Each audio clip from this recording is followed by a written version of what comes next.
hombre llevaba un bulto de papas al hombro y hacía muchísimo sol. Y era un hombre, un siervo de Dios, un cristiano.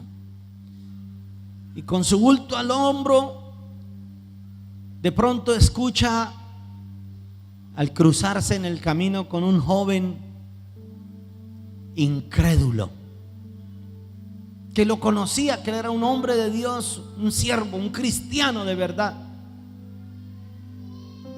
Y al cruzarse le dice: ¿quién te hace creer que eres salvo? Le dijo al cristiano. El cristiano pues le ignoró por unos minutos o por unos segundos y siguió caminando algunos pasos. De pronto se voltea y deja caer el bulto y le pregunta: ¿quién te hace creer que ya no tengo el bulto sobre mí si ni siquiera he mirado hacia atrás? Aquel joven incrédulo le dijo: sencillo, porque ya no tienes la carga, no sientes el peso. Y el cristiano le dijo: eso es lo que yo siento, por eso es que te digo que sí soy salvo, porque ya Cristo perdonó mis pecados, ya no siento el peso de la culpabilidad, de la carga de mis delitos y pecados, porque fui perdonado por el precio de su sangre. ¿Cuántos dicen amén? Bueno, esto no es un bulto de papas, si no, no era capaz de cargarlo. Pero el tema que voy a compartir esta noche lo titulé: métodos para evitar la tentación. ¿Cómo se llama el tema de hoy? Ahora, ¿hay alguien que no sea tentado? Levante la mano. Todos. Mire, somos tentados a estar ahí hablando mientras el pastor está predicando. Todos tenemos luchas, todos tenemos tentaciones. ¿Y sabe qué? Hay momentos en que el cristiano, con luchas y tentaciones, y todavía se encuentra con gente que en vez de ayudarlo a uno, lo que hacen es que lo condenan. Y le salen al camino a decirle a uno: ¿y usted se cree que es salvo? ¿Usted sí cree que es cristiano? Se las da de aleluya. Y hermano, cuando uno no tiene la certeza de haberse despojado del peso y de los pecados que nos asedian, podemos llegar a sucumbir y a darnos a la derrota. Y muchos que empezaron el camino de la salvación se han dado a la derrota y se han sentido fracasados en cuanto a su lucha contra su propia tentación, y se abandonaron entonces en los brazos del pecado y del diablo. Se entregaron, creyeron que no eran capaces de cambiar su estilo de vida. Hoy yo le voy a dar el método de cómo evitar la tentación. Ahora, hay muchos tipos de tentaciones. Por ejemplo, en el libro de Apocalipsis capítulo 21 versículo 8 hay una lista completa de pecados. 21:8 dice: pero los cobardes, los mentirosos, los parricidas, los adúlteros, los afeminados, los hechiceros, una serie de listas de pecadores. Igual también en el libro de Filipenses capítulo 3 versículo, creo que es del 5 en adelante. Pero nosotros nos hemos acostumbrado a que en la iglesia solo se juzga el pecado de la inmoralidad sexual. Entonces, si alguien no cae en inmoralidad sexual, ¡ay, ese es santo! Así sea un rebelde, así no obedezca a los pastores, así no haga la visión, él es santo. Pero si usted analiza en el principio de la creación. ¿Acaso Adán y Eva cayeron fue en el pecado de la fornicación? No. ¿En qué pecado cayeron Adán y Eva que fueron desterrados? Tal vez en el de la desobediencia, incredulidad. Le creyeron más a la serpiente que ni a Dios. ¿Cuál fue el pecado de Saúl? No obedecerle al profeta de Dios cuando le decía que tenía que entonces degollar a los corderos, degollar a las vacas, matar a todo el mundo. Saúl se creyó que él sabía más que el profeta, y ese fue su pecado. ¿Cuál fue el pecado de Acán? Los que leen Biblia y saben de qué estoy hablando. El pecado de Acán fue que él codiciaba los bienes de los demás.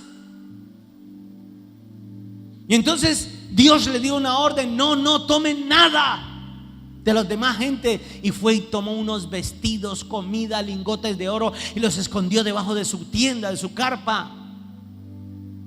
No era pecado fornicación, pero era otro tipo de pecado también por el cual Dios juzga: tentaciones. ¿Y cuántos de nosotros vivimos cayendo en tentaciones? Y obvio, ¿por qué muchos no quieren abrir una célula? Pastores, que yo pienso que todavía no he sido glorificado para abrir la célula, porque viven cayendo en la tentación y se levantan de una y más se demoran en pararse en que volverse a caer en la tentación. ¿En cuáles otras tentaciones también caemos? Hay gente que entonces, bueno, yo ya no miento, yo ya no me emborracho, ya no soy lujurioso, ya no miro pornografía, ya no robo, yo pago mis diezmos al Señor. Pero hay otro tipo de tentaciones, como por ejemplo la tibieza espiritual, que creemos que no es un gran pecado.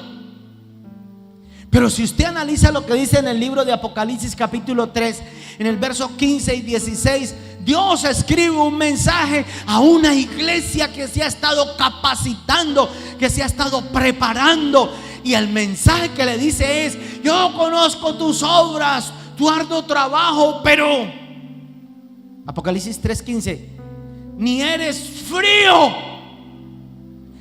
ni caliente. Venga, ¿qué quiere decir? Por favor, escúchenme allá atrás. ¿Qué quiere decir que no eres frío ni caliente? O sea, ni eres mundano, ni eres un verdadero cristiano, sino un crispeta, aguapanelado. Ay, sí, yo voy a la iglesia, le dicen a los amigos de ellos. ¿Usted va a la carismática?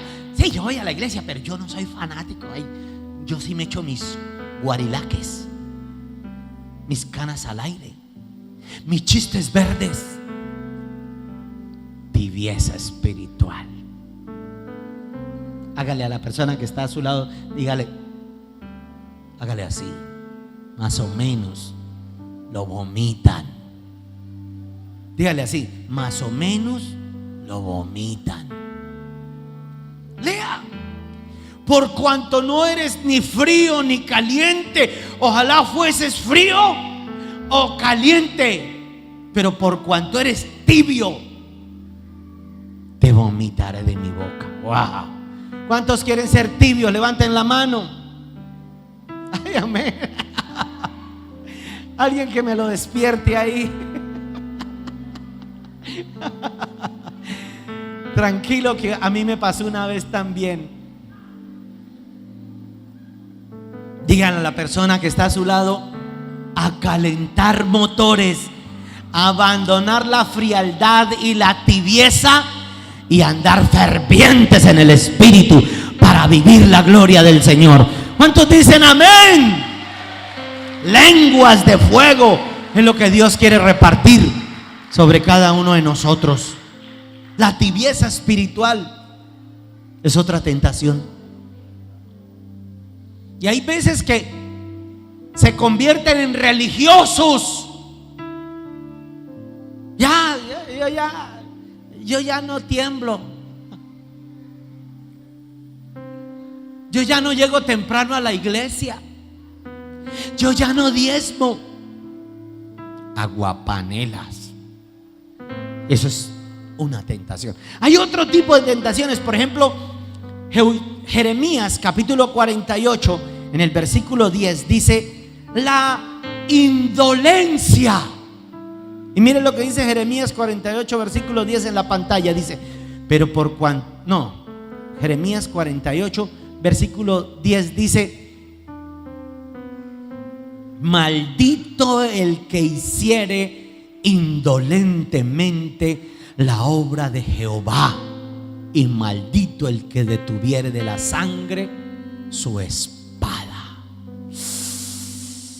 ¿Por qué creen que yo hay veces me paro y le predico que tienes que abrir células, ganar las almas, mandar gente a encuentro? Le pregunta uno a la gente: ¿cuántos años tienes en la iglesia? 18. ¿Y cuántos discípulos? 1. ¿Te tardaste 18 años para un discípulo? Una eternidad entera para los dos entonces. No podemos hacer la obra de Dios con la indolencia. Tenemos que avivarnos, no sentir dolor por el perdido, de tal manera que ya no predicas, ya no hablas. Cristiano de la secreta, ya nadie sabe que eres cristiano, porque te mimetizas tan bien con el mundo que la gente ni sabe que eres un hijo de Dios. Yo me acuerdo que yo tenía un empleado, y ese empleado fumaba, decía groserías, y en esos días Dios me hace el llamado y me convierto. Estaba trabajando en Girón, y cuando Dios me hace el llamado, yo me convierto de verdad. Y un día este hombre que era empleado mío me dijo: mi mamá lo invita a almorzar. ¿Ve tan raro? ¿En serio? Sí, que si puede ir a la casa y ora por ella. Ah, bueno, listo, yo voy. Y me fui a orar por ella, pero vi que ella tenía unas ¿cómo se llaman? Unas manillas de cobre, que había ido a donde un brujo, y el brujo le había dado unas manillas de cobre y se las ponía. Entonces yo le dije: pero si la Biblia dice. Y de una vez la señora me dijo: no me hable de Biblia. ¿Y por qué? Yo: porque aquí somos adventistas del séptimo día. Me dijo así. Yo dije: Dios mío. Y van a donde los brujos.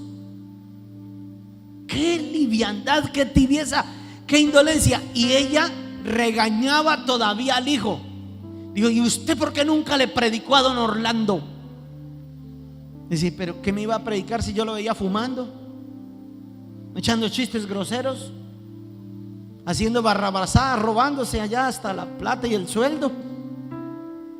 Note que a veces venimos a una congregación, a una iglesia, pero eso no nos garantiza ser salvos. Lo que realmente nos garantiza la salvación es habernos despojado del peso del pecado, como lo hacía en la ilustración. Sentir que realmente Jesús nos perdonó, nos redimió con su sangre. Pero empezamos a ministrar, a predicar, a mantener una vida de predicación de la palabra con las sandalias del apresto del evangelio de la paz, para compartirle al mundo que Cristo sana, Cristo perdona, Cristo redime, Cristo salva. ¿Cuántos dicen amén y le dan un aplauso al Rey? La tentación de la indolencia. Hay otra tentación que la encontré mismo en el libro de Lucas. La tentación de la altivez del corazón. Sí, déjenme el versículo que estaba ahí. Mire lo que dice Lucas 22, 24. En la pantalla aparece. Dice, unos versículos atrás, dice: hubo también entre ellos una disputa sobre quién de ellos sería el mayor. ¿Cuál era la tentación que tenían estos cristianos? Y eran de los 12 de Jesús. La tentación por la cual estaban atravesando era que si el líder se iba, porque Jesús les advertía: moriré, pero al tercer día resucitaré. ¿Cuál era la tentación? ¿Quién va a ser el mayor? Yo quiero ser el líder. No, yo. No, yo. Y se agarraron. Ahí dice las escrituras que discutían. Empezaron a pelear entre ellos mismos. ¿Quién iba a ser el mayor? ¿Quién era el que iba a ocupar el lugar de Jesús? Hay un espíritu que también es tentación para nosotros: la altivez del corazón. Y a veces todavía buscamos las primeras sillas, aceptación, el renombre, sin importarnos el servir a los demás. Cuando en su corazón solamente, y yo a veces les predico a la gente, cuando solamente tú quieres que los demás te complazcan a ti, estás grave. Atención atrás: el Hijo del Hombre no vino para ser servido, para servir fue que vino. Y es cuando uno tiene que aprender a morir. Mire, hermano, a veces en los matrimonios se dan los divorcios, es porque la altivez, por favor atrás no estemos hablando, la altivez no deja que el uno le sirva al otro. Entonces el hombre necesita una camisita que le planche. Mami, ¿me planchas una camisa? Pues usted también tiene manos. Tenaz. En mi casa, yo digo, para la gloria de Dios, ya no padecemos de ese orgullo y de esa altivez. Cuando no tenemos quien nos cocine, yo me meto a la cocina y les cocino a mi esposa. Me encanta. ¿Saben por qué me encanta? Porque todo lo que yo les haga, ellos me dicen: papi, espectacular. Y así, ¿quién no se motiva? Así, ¿quién no? Y yo sé que el arroz me queda feo, pero hasta repiten. Que día nos fuimos para Bucaramanga y les hice un almuerzo, un arroz, un pedazo de carne, y les piqué unos aguacates con tomatico, una ensaladita, y se chupaban los dedos, no las creían que el papá les hubiera hecho almuerzo. Y uy, así cuantas veces sean necesarias, pero que reconozcan, que le digan a uno que le quedó delicioso. Pero a veces la altivez, el orgullo, es otra tentación que no nos deja avanzar. ¿Sería capaz de embolarle los zapatos al jefe? Ni porque estuviera quién sabe qué. Tenaz, ¿no? Ahí es cuando uno dice: Dios mío, de verdad, ¿cuánto nos falta agachar la cabeza y ser humildes como lo hizo Jesús? Jesús por eso un día cogió la toalla, el hebrillo, llamó a los 12: siéntense por favor, como ustedes no lo hacen siendo yo el jefe, yo lo voy a hacer con ustedes. Y empieza a lavarle los pies. Yo me imagino cómo le olerían los pies al Judas ese. Y Jesús tener la capacidad de, sabiendo quién era el que lo había de entregar, ahí estaba, venciendo su orgullo, su altivez, su prepotencia, su tentación. Hay otra tentación y hay miles de tentaciones más, pero quiero terminar con esta. Lucas 22, verso 39. Dice, y saliendo fue como solía al monte de los olivos, y sus discípulos también le siguieron. Cuando llegó a aquel lugar les dijo: oren.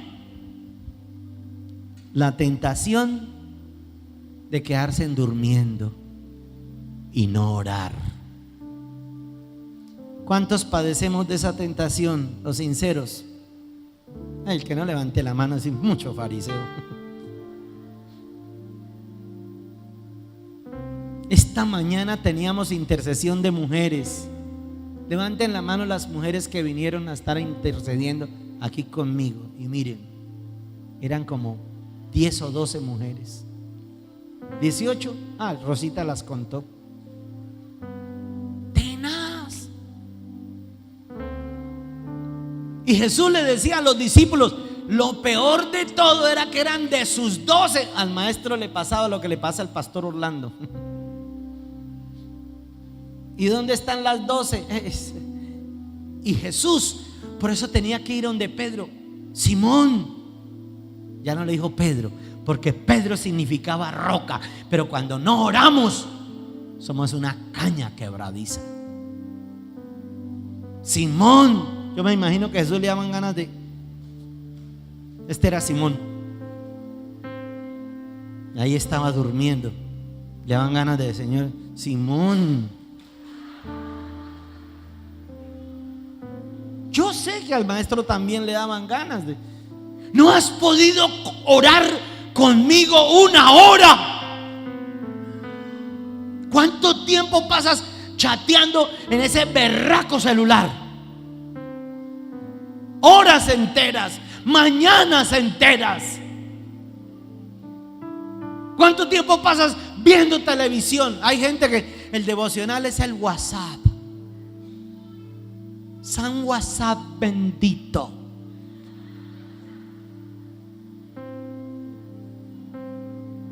Y no oran. Pero sí anhelan milagros. Ellos quieren la unción del Espíritu Santo.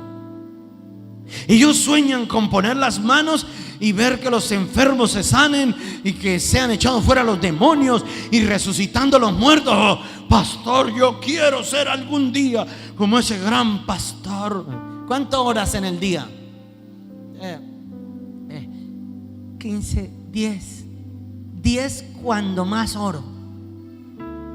Eso es una tentación. Y uno no puede continuar en ese ritmo, en ese estilo de vida. Yo no puedo continuar, permanecer así, creyendo que yo soy cristiano cuando ni siquiera oro. Y estoy seguro, no le digo que levante la mano, pero delante de Dios yo sé que la iglesia no está orando, porque el Espíritu me habló esta madrugada. Dijo: ni 10 minutos la gente está orando. Ni 10 minutos. Es una vergüenza para con Dios, porque Dios demanda. Hermano, cuando nosotros oramos, le estamos dando el permiso legal para que Él intervenga en mis asuntos, en mi vida. Pero si yo no oro, Él no va a hacer nada. Luego le viven echando la culpa al pastor, a la iglesia. Es que esa iglesia, es que el pastor, es que el líder, es que nada, es usted. Es usted el que necesita pararse a orar. Lea, por favor, vuelva a leer verso 39. Dice: y saliendo se fue, subraya la palabra, como solía. ¿Qué significa como solía? Que la oración es un estilo de vida. No era una casualidad, es una vivencia. Tiene que convertirse en nosotros en una necesidad, así como almorzar, desayunar todos los días, como el tinto cuando uno se lo toma, como el sueño cuando lo vence a usted el sueño, se rinde del cansancio. De la misma manera usted tiene que rendirse ante los pies del Maestro, soler orar. Dice: saliendo se fue como solía, o sea, como lo hacía continuamente. Ahora, me impacta lo que sigue diciendo. Sigue diciendo, dice: y sus discípulos también le siguieron, pero le siguieron para acostarse a dormir. Y así hay veces tenemos seguidores, mas no discípulos.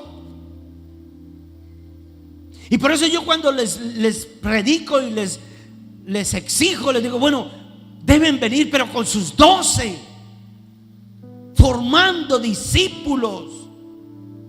No seguidores, gente que solamente vienen cuando el fuego de Dios desciende, cuando la gloria cae. Ay, pastor, mire, yo vi detrás de usted la paloma del Espíritu Santo. Usted me vio, fue la calva, mija, no era la paloma. Sí, hay gente que, todos fanáticos, todos, pero mentirosos, no oran. Y cuando el pastor predica de los diezmos y del pecado, yo vi fue como un chulo encima suyo, pastor.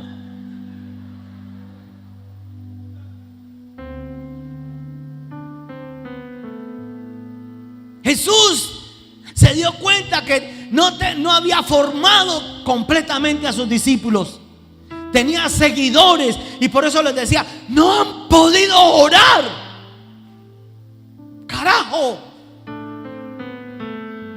¿cómo es posible que una iglesia de liderazgo y no venga la gente a interceder y a orar? Pero si aleluya, gloria a Dios, aleluya. Muéstrele su espiritualidad al Espíritu Santo en sus rodillas todas las madrugadas, pase lo que pase. Así me acueste a la 1 de la mañana, a las 4 estoy orando, porque yo hice un pacto con Dios. Mientras tu espíritu viva en mí, de madrugada me levantaré a buscarte en el nombre de Jesús. Eso es decisión. Mate esa tentación de andar durmiendo. Aleluya, gracias por ese amén, mamita. No es que me dé rabia, es que el espíritu se pone eufórico. Es que es tenaz. Uno cree que la iglesia está avanzando, pero no intercedemos. Nubes de oración. Queremos cambiar esta ciudad. ¿Saben la recesión económica que se avecina para esta ciudad? Lo que el enemigo quiere llegar a hacer. Y dicen las escrituras, aún hay algo que detiene a ese demonio: una iglesia orando. De 3 gaticos, una iglesia de 2000 y pico de membresía, y 3 gaticos orando aquí conmigo. Por Dios, ya es hora de levantarnos, iglesia.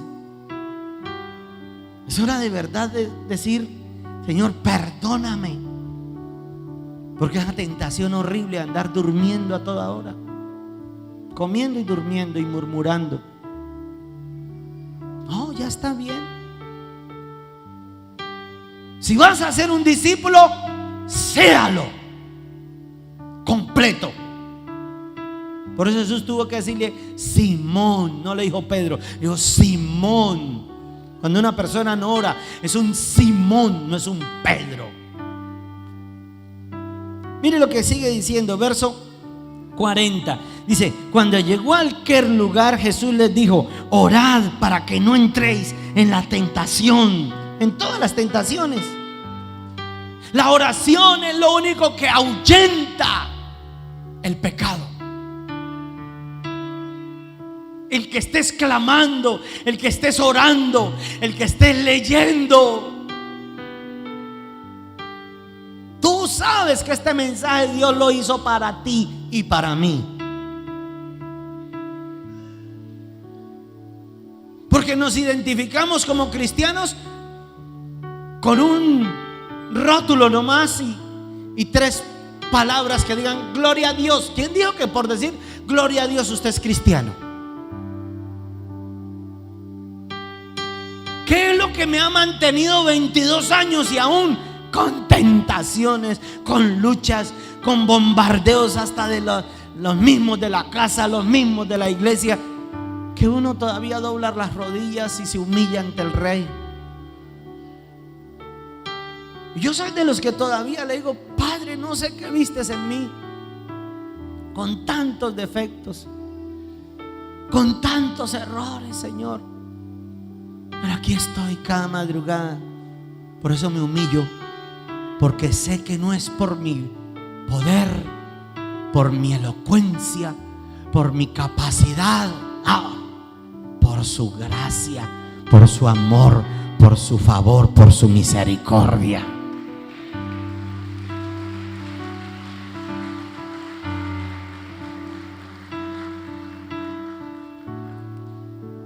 Habrá momentos, mire lo que dice en el verso 41, me impacta también. Fue una revelación tan impresionante este capítulo. Verso 41 dice: y él se apartó de ellos a distancia como de un tiro de piedra. Puesto de rodillas, oró. No me vayan a decir que a ustedes no les ha pasado lo que a mí me ha pasado, que uno se postra de rodillas y siente que Jesús no está por ahí. Porque dice la Biblia: Jesús se retiró de ellos, pero a tiro de piedra. Tiro de piedra, ¿quiere que les muestre un tiro de una piedra? Más o menos a esta distancia, así como están los de rojo ahí. ¿Sí? Eso es una piedra. A un tiro de piedra. Pero ellos se sintieron, ¿sabe cómo se sintieron? Tranquilos, no se me distraigan. Era solo una ilustración para despertar a los de atrás, que dejaran de hablar por allá. Y siguen hablando, vea. ¿Sabe cómo se sentían ellos? Ellos dijeron: el Señor se fue, el pastor no está encima de nosotros fregándonos que oremos. Durmamos. Y Jesús lo que quería era probarle su fidelidad, mirarle su corazón a tiro de piedra. Y Dios, descarados, no oran. Mire a su vecino y dígale: descarado, no oras. Tranquilo, dígaselo con confianza. Descarado. Jesús estaba a tiro de piedra. Él lo veía, él te ve. Él te está viendo. A tiro de piedra. Tenaz, hermano. Y hay gente que entonces creen que porque se sintieron tanticos solos, ¿para qué oro si Él no me oye? Ya no me responde. Con más ver. ¿A usted no le ha pasado que usted baja? Yo personalmente sí hago así. Yo bajo a ver qué es lo que están haciendo mis hijos. Y abro la puerta y les reviso. Pero no es que no esté con ellos. Quiero mirar qué es lo que hacen cuando yo no estoy encima de ellos. Así hace Jesús. Así nos sienta. No es que yo no lo hago por emociones, sino por decisiones. Así nos sienta que Él venga o no esté. Señor, mi casa y yo serviremos a Jehová. Me postraré y alabaré y adoraré, pase lo que pase. El Rey de Reyes mirará las intenciones de mi corazón. Dele un aplauso más fuerte.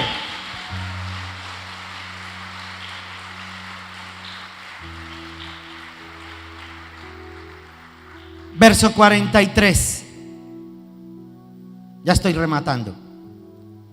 Dice: y se le apareció un ángel del cielo para fortalecerlo. Qué garantías en la oración. Qué cantidad de garantías hay cuando oramos. Se le apareció un ángel del cielo para fortalecerle. Hermano, es cierto, mire, yo he pasado por momentos en que uno se siente tan mal que no le dan ganas de orar. Los entiendo. Pero si usted se atreve a seguir creyendo y a seguir orando, Dios enviará un ángel y lo fortalecerá. y le levantará su ánimo y le ayudará y romperá sus cadenas y lo bendecirá. Diga amén. Pero no puedes desmayar, no puedes darte por vencido. 50,000 veces tienes que seguirlo intentando, pero ya no más con esa tentación de tibieza espiritual, de indolencia, de altivez de corazón o de falta de oración y de intercesión. Esas eran las tentaciones que Jesús decía: pelen. Y en el libro de Marcos, en el Evangelio de Marcos dice: es el espíritu a la verdad está dispuesto, pero la carne es débil. Yo me acuerdo un día, eso fue una de las mejores madrugadas de mi vida. Imagínense que esa noche me había acostado tarde y fue un día de esos que uno dice: ay Señor, mañana sí no me despierto temprano, como haciéndole huelga a Dios.